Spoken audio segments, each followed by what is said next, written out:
PESA कर्मचाऱ्यांसंदर्भात अतिशय महत्त्वाची बातमी समोर आली आहे। भर पावसात महाराष्ट्रातील 13 आदिवासी जिल्ह्यातून आलेल्या हजारो पेसा कर्मचाऱ्यांनी मुंबईच्या आझाद मैदानावर आपल्या हक्कांसाठी जोरदार लढा उभारला। अखेर ग्रामीण विकास मंत्री जयकुमार गोरे आणि आदिवासी विकास मंत्री डॉक्टर अशोक उईके यांच्यासोबत झालेल्या सकारात्मक चर्चेनंतर हे बेमुदत धरणे आंदोलन तात्पुरते स्थगित करण्यात आले आहे।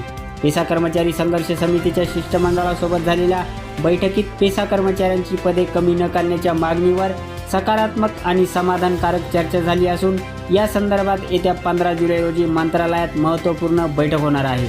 आंदोलनाच्या समारोपावेळी कॉम्रेड मरियम ढवळे, डॉक्टर अजित नवले, आमदार विनोद निकोले, डॉक्टर अमोल वाघमारे आणि कॉम्रेड इराणी यांनी आंदोलकांना संबोधित केले। तसेच मागण्या पूर्ण होईपर्यंत संघर्ष सुरूच राहील असा निर्धारही यावेळी व्यक्त करण्यात आला।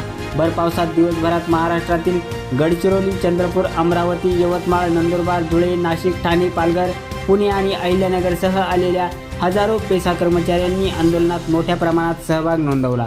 सध्या आंदोलन स्थगित करण्यात आले असले तरी 15 जुलैच्या बैठकीकडे सर्वांचे लक्ष लागले असून मागण्या पूर्ण न झाल्यास पुढील काळात हा लढा अधिक तीव्र करण्याचा इशारा पेसा कर्मचाऱ्यांनी दिला आहे। अधिक माहितीसाठी पाहत रहा जनसंवाद। धन्यवाद।